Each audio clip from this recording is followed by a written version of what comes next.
just like in life, there is a societal template that people follow when it comes to weddings. Whilst we talk about this, I'm actually going to transfer the footage of my brother's wedding onto my laptop because I have just come back from his wedding in France. He lives in the south of France. How bougie. And I just wanted to really talk about their wedding because it's awoken something inside of my soul and I just feel like I need to get it out there. Like, this just might be me rambling, and if people like that, then great, you're in for a good video. I am so fed up of this whole wedding thing that the wedding industry have created. I don't know who created it, but whoever it is, I've got something to say about it, and like, this is my own opinion, this is just how I feel. What I wanted to talk about was the societal standards of weddings. The thing with my brother's wedding, and like, it might seem really biased because he is my brother's wedding, but I guarantee if it was any other wedding, I would have the exact same feelings and thoughts about this whole thing. But his wedding and his beautiful wife's wedding was just one of a kind. I have never been to a wedding like that before. It's just so chilled out and relaxed. There's none of this structured wedding day where you have to be here and then there's this and then there's that. There's no wedding breakfast, there's no wedding favors, there's none of the bit where, you know, the bride and the groom walk into the room and everyone stands up and claps and they take their seats, and then there's like a 3-course meal of starters, mains and desserts.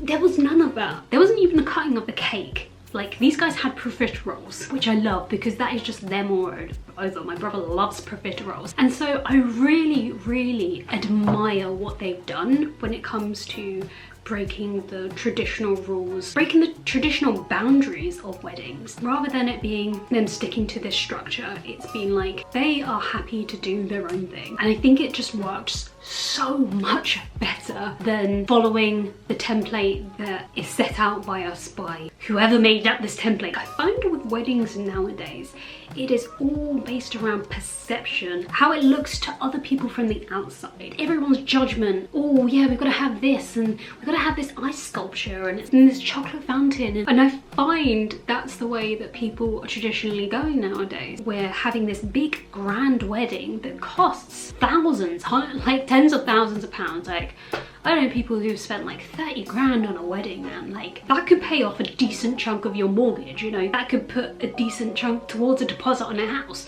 Although nowadays, probably not. That's probably like -1% for a house. It has never made sense to me to spend that much money on one day of your life. Like, I do understand it, that you're only gonna do this day once, hopefully, maybe not. Depends on where you are in life and who you married, but like, one day of your life, yes, it's special, but does it really need to be this big fancy 30 grand 40 grand wedding? What I really loved about my brother's wedding was that it was just so chilled, it was so relaxed. And yes, don't get me wrong, they did do some of the traditional things where Frankie, the bride, wore a beautiful white dress that her stepmom made for her, by the way. Like, okay, clever. She just looked so beautiful. And you know, they did walk down the aisle and they did do some of the traditional things, like their speeches and stuff. More on that in a minute. So they did do some of that, but they also made it their own. For example, they had it at their house in France. So they bought this big house a couple of years ago, and they had a barn on the side of the house. They completely renovated that because it needed to be renovated anyway, but also use it as like a wedding venue for them. And you know, we were all making like paper chains, and like people were sweeping in there, people were pressure washing, and they had some like white fabric going across the beams at the top, and there was like festoons, and there were these origami cranes that I think a stepmom again made like 1,000 of them because that's good luck in French or something. And they were all like dotted around the barn and like outside. All of the tables and chairs were put inside of the barn, but there was no seating plan. And at the end of the speeches, they said, you know, just sit anywhere you want to sit. If you want to go and sit inside the barn, fab. If you want to sit out here, fab. And they had like an open bar, which, by the way, yes, they had a beer pump, like for beer. Obviously, what else would that be for, Kate? A beer pump for Capri Suns. Capri Suns on tap. Love a bit of that. An open bar, and then they had a pizza van turn up with free pizzas, but there wasn't like a seating plan like most weddings do.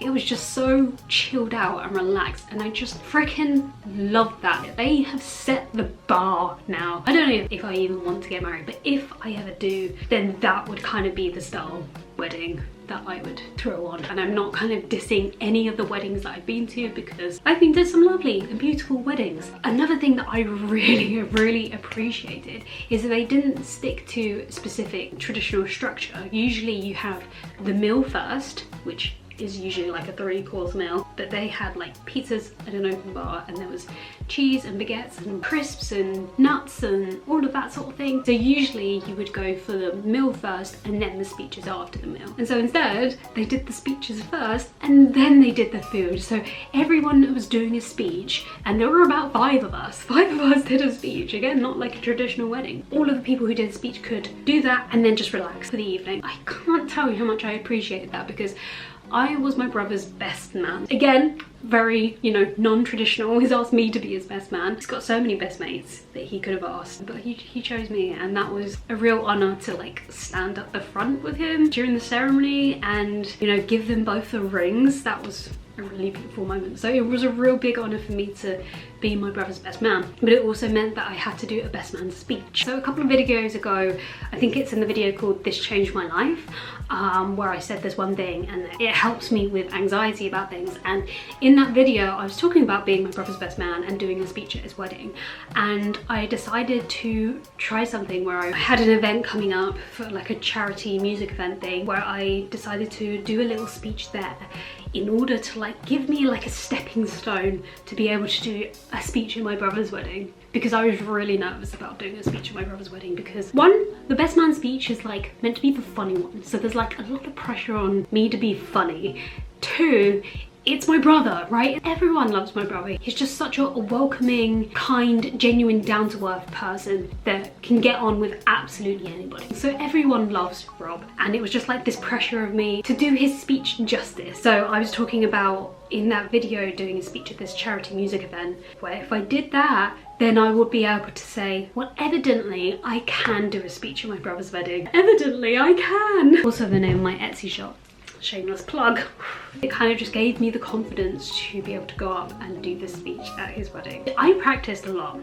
Well, kind of. Like, here's the thing. When my brother asked me to be his best man like a year ago, I was like, yeah, absolutely. I said, do I need to do a speech? They said, only if you wanna. We would love for you to do a speech, but don't feel the pressure to. And I was like, okay, cool. And so I said to myself, okay, if you're gonna do a speech, you need to start writing it right now, because I know what you're like. You will leave it until 2 weeks before the wedding and you will haven't written anything, and you will panic and it will be a stressful moment for you. So I was like, write this speech for now.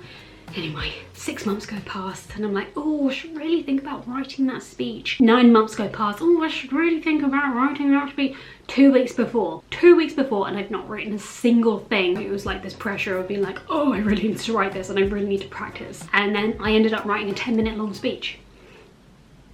Why? I didn't make things easy for myself. I completely dissociated for like the whole 10 minutes, and it was just a really special moment to be standing up there and giving a speech about my brother. Going back to what I was saying, being able to do the speeches first before the food was just like, yes, logically, yes, makes sense. The ceremony, it didn't go on for hours, you know, it wasn't like this long, boring thing. It was short and sweet. You know, we had a song, and the song was Stand By Me. Yes, love that. We had a reading. I feel like I kind of sound like I'm really obsessed with my brother's wedding, but it was just such a unique, one-of-a-kind wedding. I don't think it can top that. From a social perspective, I really did struggle, because I said in a previous video, like, my social battery life is about half an hour for people I don't know. People are talking to me, I don't know what to say other than yes, oh yeah, oh well, that's really good, or oh no, really, oh I'm so sorry to hear that, or, you know, oh that's really interesting, oh I had no idea. Like literally the bare minimum of conversation, because I don't know how to talk to people basically. One band got up called In the Forest. They did a couple of numbers, and then my brother was like, okay, we're gonna get the old band up on stage again. And I used to be in this band with my brother, and I used to be the drummer in the band, and then we played a couple of songs, and like I have not practiced drums. Like I don't practice the drums. Some of the songs I had never played before in my life. Being for a drummer, it's really kind of easy to just kind of slot in if you know the timings of the song. And like overall, it was just such a great wedding. Such a beautiful, serene wedding. And then, you know, like most weddings like finish at midnight or something. Like my brother's musical friends would get up and they were just jamming. They were just jamming until like 4 in the morning. Like I've said in the previous video about the linear progression of life, where there is a societal template that we all seem to follow in life, there doesn't need to be that with weddings either. Like, it's such a traditional, old-fashioned thing, isn't it? That I don't know why, but there's just like this template everyone's kind of picked up and like followed through. I just really respect the way that they did their wedding. I would say their wedding was all about their love for each other. Like, that was the main focus of it, rather than other people's perception, which personally is what I think it should be about, right? I mean, like, for example, it was just so chilled out in the morning. Like, usually for weddings, everyone is running around doing hair, makeup, this, that, and the other, and it's just like a crazy busy morning. Like, you get up at 6 a.m. and it's just go, go, go kind of thing. But for their wedding, pretty much everyone who was going to the wedding went to the Dordogne, the river. Some people went in swimming, there was like a cafe there, people got drinks, beers, ice cream, chips, like, and we all just kind of like chilled out for the morning and just kind of caught up with everyone. And that was just such like a perfect way to start their wedding day. It wasn't like this crazy thing. It was just chilled and relaxed, and it kind of set the tone for the day. By the way, the photographer was phenomenal. I've been to some weddings before where the photographer is like too pushy, too bossy, too loud, too much and too in the way of everyone, but not this guy. Simon, the photographer, was just unbelievable. Not only is he like fun and funny and energetic and kind, but he also like captured the day perfectly. Ladies and gentlemen, Simon! The best part of it is it was so chilled out that he's also a drummer, so he also got up in the evening and drummed with the band. If you need a photographer for anything, for a wedding, for an event, highly recommend using Simon. Just an absolute legend, so go check him out. I'll leave his details below. Anyway, that's kind of like my 2 cents on weddings. Like I say, this is just my opinion. I am just some random person with thoughts. It is a-okay if you prefer the traditional route of a wedding, totally fine. But like for me personally, I don't believe you need to follow this structured route of a wedding and doing this, this, and this. It's just like, just do what makes sense for you. Own it, queen. I don't know what that was. I kind of despise myself for it. But seriously, own it. Anyway, that was a lot of thoughts and rambling on weddings and traditions and stuff. I hope this was somewhat interesting. Take what resonates and leave what doesn't. Someone like that. If you found this video interesting, then you're probably gonna like this one right here, where I talk about the linear progression of life, where we have been marketed by society to follow this specific template. Your life is worth more than your job. And if you agree with that, then you're probably gonna like this video. And of course, I'll see you in the next one.